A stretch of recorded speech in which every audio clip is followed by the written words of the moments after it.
우리 몸의 엔진인 심장에 에너지를 전달하는 생명선이 있습니다.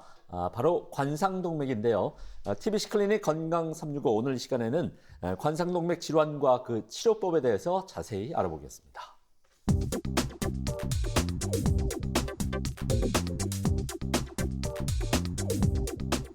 오늘의 주치입니다. 영남대학교 병원 심장혈관 흉부외과 민호기 교수 모셨습니다. 안녕하십니까? 안녕하세요. 안녕하십니까. 저는 영남대 흉부외과에서 심장수술 담당하고 있는 민호기라고 합니다. 네, 반갑습니다, 교수님. 네, 제가 앞서 설명을 드릴 때 심장에 에너지를 공급하는 생명선이다. 그게 바로 이제 관상동맥이다. 이렇게 설명을 드렸는데 먼저 관상동맥 질환이 어떤 건지부터 설명을 좀 해주시죠. 심장은 이제 근육으로 이루어진 기관입니다. 네. 관상동맥이라 하면 심장의 근육에 피를 공급하는 혈관이 되겠습니다. 네. 그 이름에서도 알 수 있듯이 심장이 보통 이렇게 주먹만한데 그 위에 관같이 얹혀져 있는 동맥입니다. 이게 무슨 말을 뜻하냐 하면은 네. 심장 표면에 존재한다는 뜻입니다. 이 관상동맥이 좁아지거나 막히는 병이 관상동맥 질환이 되겠습니다. 대부분은 혈관 안에 콜레스테롤 찌꺼기와 염증 같은 것들이 쌓이는 동맥경화 때문에 발생하는 것이고요. 네. 이것 때문에 심장에 필요한 만큼 산소가 충분하게 공급되지 않아서 가슴 통증이나 숨찬 증상이 생기는 것이 관상동맥 질환이고 조금 더 심해지면 심근경색에까지 진행할 수 있는 병이 되겠습니다. 네. 관상동맥에 문제가 생기면 협심증이나 심근경색까지 올 수 있다고 하니까요.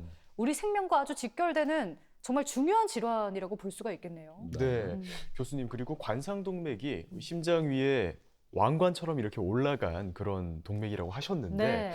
여기에 문제가 있는지 없는지 어떤 방법으로 좀 확인할 수 있을까요? 환자분들은 보통 이제 증상을 호소하시면은 그때 검사를 하게 되는데요.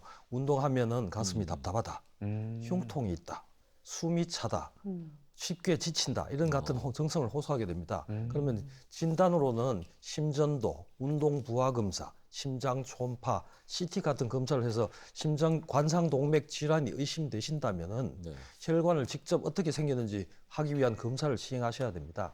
그걸 가장 정확한 검사로는 실제 혈관에다가 작은 관을 넣고 거기에 조영제라는 물감을 넣고 사진을 직접 방사선 촬영하는 관상동맥 조영술을 해서 진단을 하게 되는 겁니다. 네.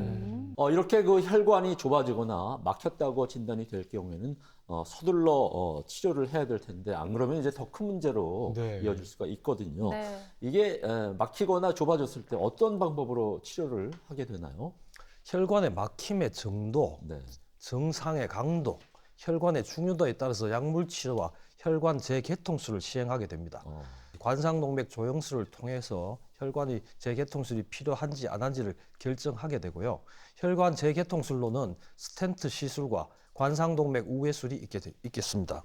스텐트 시술이라 하면 혈관을 따라 유도철사를 좁아진 혈관 안으로 집어넣고 그 유도철사를 통해서 풍선을 넣어서 좁아진 부위를 넓힌 뒤에 다시 쪼그라들지 않게 금속 거물망인 스텐트를 혈관 안쪽에 받쳐주는 치료입니다. 네. 반면에 관상동맥 우회술은 막힌 부위를 직접 넓히지는 않고 우리 몸에 있는 다른 혈관을 채취하고 이 혈관을 이용해서 막힌 부위를 우회해서 새로운 길을 만들어주는 수술이 되겠습니다. 근본적인 차이는 쉽게 말하자면 스텐트는 막힌 부위를 넓혀주는 방법이고요. 우회술은 막힌 부위를 우회해서 새로운 길을 내어주는 방법입니다. 네. 스텐트 시술은 안 좋은 부위를 넓혀주기 때문에 병변이 있는 부위를 건드린다는 문제점이 있어서 재발의 위험도가 조금 높은 걸로 알려져 있고요. 네. 관상동맥 우회술은 병변에 있는 부분을 건너뛰어 뒤쪽 부분에 깨끗한 부위에 새로 채취한 깨끗한 혈관을 연결해 주기 때문에 상대적으로 재발률이 좀 더 낮은 것으로 알려져 있습니다. 네.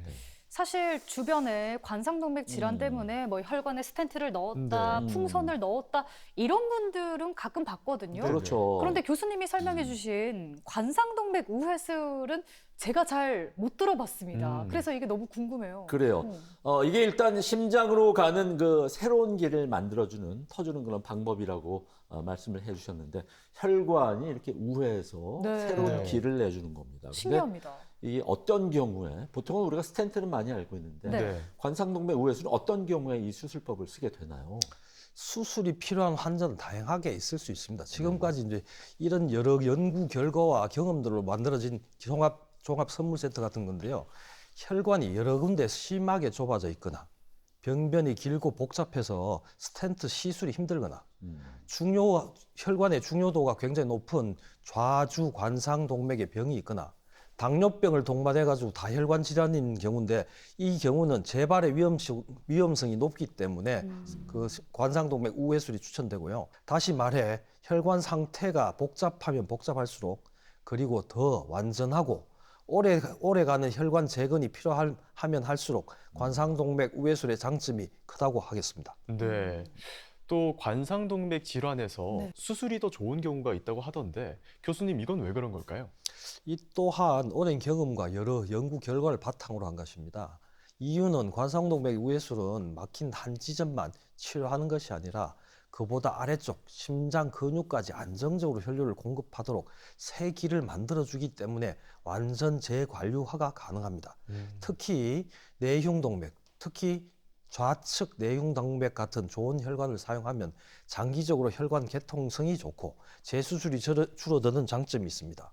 그래서 복잡한 여러 혈관을 침범한 관상동맥 질환에서는 수술이 더 큰 장점이 있다 하겠습니다. 네. 우리 교수님, 환자의 상태에 맞춰서 최적의 치료법을 찾으실 것 같은데요. 네. 그래서 궁금합니다. 어떤 기준으로 이런 치료법을 결정하게 되시는 건가요? 앞서서 말씀드렸던 수술과 시술 둘 다 상대적으로 장점과 단점이 존재합니다. 수술은 개통률이 우수하다는 장점을 가지고 있습니다. 특히 내흉동맥이 좌전 하행지에 연결되었을 경우는 그 어떤 경우에 다른 장기 개통률에 비해서 우수합니다. 무슨 말이냐 하면 오래 사용한다는 뜻입니다. 하지만 수술이 가질 수밖에 없는 단점이 있습니다. 그것은 바로 침습성입니다. 반대로 스텐트 시술은 시술 시간이 짧고 환자가 회복이 빠르다는 장점이 있습니다. 하지만은 병변이 있는 부위를 건드리기 때문에 재발률이 수술에 비해서 훨씬 높은 것으로 알려져 있습니다. 따라서 환자를 진료할 때 흉부외과와 심장내과 간에 상의하에 최적의 치료 방법을 찾아서 치료법을 결정하고 있습니다. 네. 자, 이렇게 그 수술과 스텐트 시술의 장단점에 대해서 함께 얘기를 들어봤습니다. 관상동맥 질환의 여러 가지 치료법 가운데서도 오늘 얘기를 나눌 주제가 관상동맥 우회술인데 이 우회술이 어떤 방법의 치료법인지 이게 좀 궁금합니다, 교수님. 관상동맥 우회술은 아까 말씀드렸듯이 관상동맥은 동맥의 이름입니다. 우회술은 우회하는 도로를 낸다는 뜻입니다. 관상동맥 우회술은 막힌 혈관 부위를 우회하는 새로운 길을 만들어주는 수술입니다. 현재 우회로로 사용되는 혈관은 인공혈관이 개발되어 있지 않습니다. 그래서 환자가 가지고 있는 본인 혈관을 채취해서 사용하게 됩니다. 이 사용하는 혈관을 크게 두 가지 종류로 나눴습니다. 동맥이냐 아니면 정맥이냐로 나눌 수 있겠습니다. 주로 사용 가능한 혈관은 가슴 안쪽에 있는 내흉동맥이라는 동맥과 팔에 있는 요골동맥, 다리에 있는 복제정맥 같은 혈관을 이용하게 됩니다. 이들 중에 동맥이 정맥에 비해서 장기 개통률이 우수한 것으로 알려져 있습니다. 특히 왼쪽 내흉동맥을 가장 중요하다고 알려져 있는 좌전 하행지에 연결하는 방식은 매우 표준적이고 중요한 방법입니다. 심장으로 가는 혈류를 다시 충분히 확보해 주는 것이 수술의 핵심이 되겠습니다. 네. 또 교수님 말씀 듣다 보니까 네. 제가 의학 드라마 정말 좋아하거든요. 오. 어렸을 때는 땡닥터 아실 거예요. 아니면 최근에는 중증 어쩌고 저쩌고. 네. 너무 달고 살아서 너무 제가 재밌게 의학 봤죠. 정보 너무 집중해서 봤는데 이런 의학 드라마 보면 수술 장면 나오는데 심장 수술하는 거 보니까 이 심장을 멈추고 수술을 할 때가 있더라고요. 그렇습니다. 네. 아까 그 의학 드라마 중증 어쩌고 네. 이제 중증 외상센터 뭐 그런 드라마를 네네네. 얘기하는데 저도 건강 프로그램을 이렇게 진행을 하다 보니까 그런 드라마 그런 장면이 나오게 되면 눈여겨 보게 네. 되는 것도 같습니다. 네. 오늘 주제가 이제 심장을 멈추지 않는 그런 관상동맥 우회술이 되겠습니다. 어머나. 교수님, 심장을 멈추지 않고 이렇게 우회술을 하는 게 이게 가능한 일인가요? 오. 예, 가능합니다. 네. 가장 앞에서도 말씀하셨듯이 전통적인 수술법은 인공 심폐기를 사용하여 심장을 완전히 멈춘 상태에서 수술하는 방식입니다. 관상동맥의 경우 아까 앞에서도 말씀드렸듯이 심장 표면에 존재하는 구조물이기 때문에 심장을 멈추지 않고도 충분히 수술이 가능합니다. 그것이 무심폐기 관상동맥 우회술입니다. 즉 오프펌프 수술이 되겠습니다. 최근에는 이 인공심폐기를 사용하지 않는 무심폐기 관상동맥 우회술이 많이 시행되어지고 있고 특히 환자 상태에 따라서 이 방법이 더 안전하고 유리한 경우가 많습니다. 네. 어. 그러니까 심장이 이렇게 뛰는 네. 그 상황 상태에서. 가운데 수술을 네. 한다고 하니까 그렇습니다. 야 정말 놀랍기도 하고요. 저는 지금 이 자리에서 상상만 하는데도 네. 제가 막 다 손이 떨리고 그러니까요. 네. 괜찮을까 이런 생각이 들거든요. 그래요. 아니 굉장히 숙련된 기술이 필요할 것 같습니다. 그렇습니다. 교수님 그러면 인공 심폐기를 사용하지 않고 이 심장이 두근두근 바운스 하면서 수술을 하는 게 어떤 장점이 좀 있을까요? 이런 인공심폐기의 단점을 줄이기 위해 개발된 방법이 바로 무심폐기 관상동맥 우회술입니다. 네. 무심폐기 관상동맥 우회술의 가장 큰 장점은 인공심폐기를 쓰지 않음으로 해서 그와 관련된 전신염증 반응이라든지 출혈, 장기에 있을 수 있는 합병증들을 줄일 가능성이 높다는 점입니다. 네. 특히 이런 경험 많은 수술팀이 시행할 경우 고위험 환자에서 좋은 결과를 기대할 수 있고 최근 미국 흉부외과 발표한 데이터에서도 숙련된 외과 의사가 시행한 무심폐기 관상동맥 우회술은 술 후에 합병증 감소와 연관성이 매우 높다고 보고되고 있습니다. 다만 정교한 기술이 필요한 수술이기 때문에 경험 많은 수술팀, 마취과 팀이 시행되어져야 합니다. 네. 환자의 회복과 예후가 훨씬 더 좋아진다고 하니까 더더욱 이 수술법이 참 궁금해집니다. 네. 무심폐기 관상동맥 우회술. 어떻게 수술이 이루어지는지 조금 더 자세하게 설명해 주세요. 저희가 몇 가지 전략을 가지고 있습니다. 네. 상행대동맥을 조작을 최대한 피하게 되는 것. 그리고 개통력이 우수한 동맥도관을 위주로 관상동맥 우회술을 시행하는 것. 대동맥 조작을 피하는 방법으로는 인공심폐기를 사용하지 않는 방법이 가장 중요한 키포인트가 될 것입니다. 개통률 또는 장기 사용이 우수한 좌측 내흉 동맥을 필수적으로 반드시 사용하고 동맥도관이 정맥도관에 비해 장기 개통률이 우수하기 때문에 모든 혈관 연결을 동맥도관을 위주로 사용하고 있습니다. 이러한 동맥도관으로 좌측 내흉 동맥뿐만 아니라 우측 내흉 동맥을 사용하고 있습니다. 양측 내흉 동맥을 사용하여 좌측에 있는 관상동맥에 연결하는 수술법이 장기적으로 개통률이 우수하고 재시술률이 낮은 걸로 알려져 있습니다. 네. 이렇게 심장을 멈추지 않는 관상동맥 우회술, 실제로 수술이 이루어지는 과정도 참 궁금해지는데 그 과정을 구체적으로 좀 소개해 주시죠. 일반인 분들은 이렇게 이해하시면 될 것 같습니다. 대부분 다중혈관 질환이기 때문에 95% 환자에서 이 가운데 정중 흉골 절개술이라 하는 가슴 중앙을 열고 우회술에 사용되어지는 혈관을 채취하는 단계, 혈관을 연결하는 단계, 네. 연결된 혈관을 평가하는 단계로 이루어져 있습니다. 쉽게 말씀드리자면 수술할 부위, 즉 타겟이 되는 혈관 부위는 움직이지 않고 나머지 부위는 수술 중에도 계속 뛰는 상태로 수술을 진행하게 됩니다. 네. 이때 경험 많은 마취과 선생님의 역할이 굉장히 중요합니다. 수술할 부위만 움직이지 않게 하는 특수 기구가 필요한데요. 이것을 스테빌라이저라고 합니다.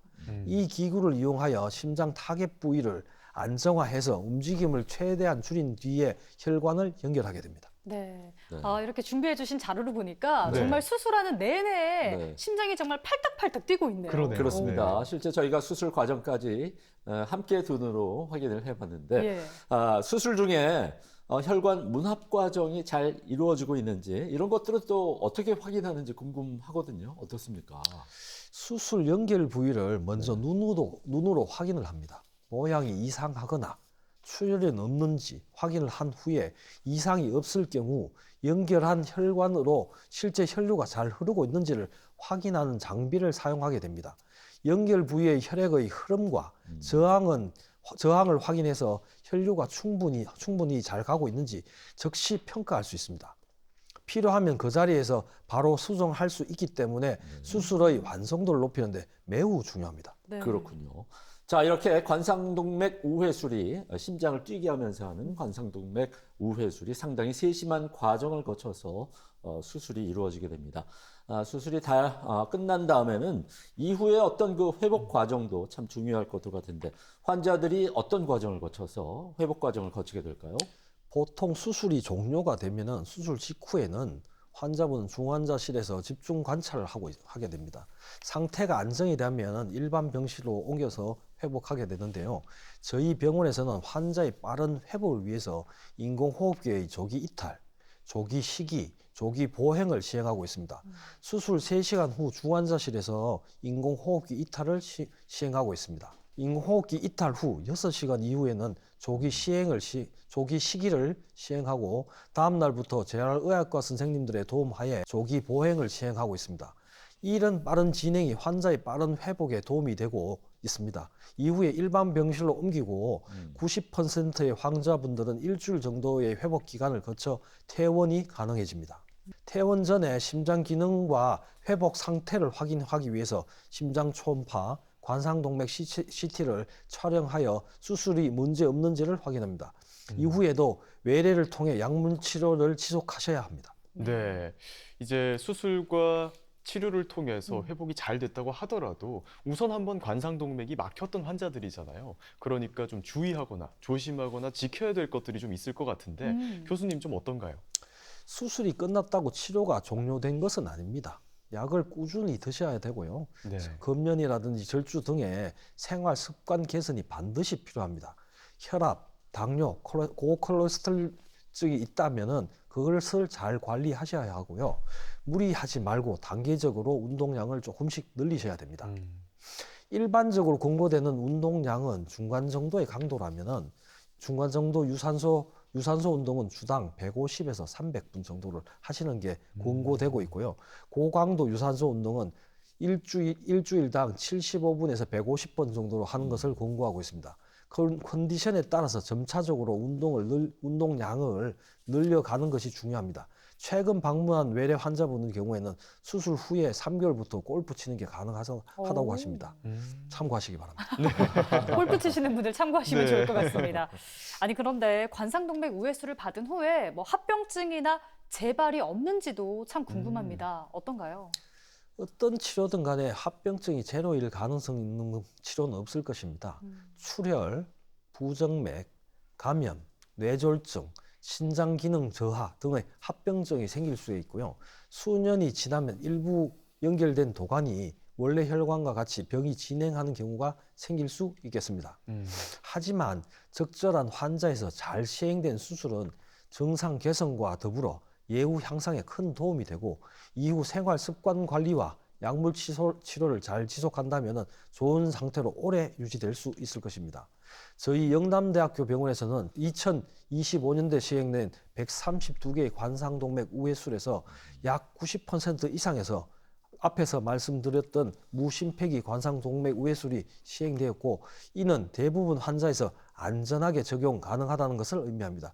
또한 합병증 발생률도 약 1% 내외로 매우 낮은 수준을 유지하고 있습니다. 그렇군요. 예. 저도 이제 개인적으로 나이를 한 해 한 해 먹다 보니까 네. 중년의 나이에 접어드니까 심장 건강에 대해서 항상 염려스럽고 신경도 많이 쓰게 되는데 오늘 이 방송이 좋은 의료 정보가 또 될 수 있을 것 같습니다. 자, 오늘 이렇게 심장을 멈추지 않는 관상동맥 우회술에 대해서 함께 알아봤는데 교수님 마지막으로 당부의 말씀을 좀 부탁을 드릴게요. 관상동맥 질환은 갑자기 발생하는 병이 아닙니다. 사실은 오랫동안 혈관 노화와 잘못된 생활 습관의 결과인 경우가 많습니다. 가슴 통증이 있거나 조금만 움직여도 숨이 차고 답답하시다면 가볍게 넘기지 마시고 꼭 진료를 받으셔야 합니다. 그리고 치료는 약물, 스텐트 시술, 수술 중에 어느 하나가 무조건 좋다고 단정하는 것이 아니라 환자에게 가장 맞는 방법을 고르는 것이 중요합니다. 심장외과 의사로서 당부드리고 싶은 말씀은 수술이란 말만 들어도 걱정이 많으실 텐데요. 특히 가족분들이 그러실 거라고 생각됩니다. 지금은 수술이 과거처럼 위험한 치료가 아닙니다. 최근에는 기술 발전으로 수술의 안정성이 많이 향상되었습니다. 꼭 필요한 상황이라면 두려움 때문에 미루기보다는 전문의와 상의하에 적절한 시기에 적절한 치료를 받으시는 것이 좋은 결과로 이어질 수 있을 거라고 생각됩니다. 감사합니다. 네. 자, 이렇게 그 관상동맥이 좁아지거나 막혔을 때 최신 수술법으로 건강을 회복할 수 있다는 건 참 다행이 아닐까 싶습니다. 그 전에 늘 관리와 예방이 참 중요하니까 혈관 건강 항상 신경 쓰시길 바라겠습니다. 지금까지 도움 말씀에 영남대학교 심장혈관흉부외과 민호기 교수님이었습니다. 좋은 말씀 감사드립니다. 고맙습니다. 그리고 두 분도 수고 많았습니다. 건강하세요. 네.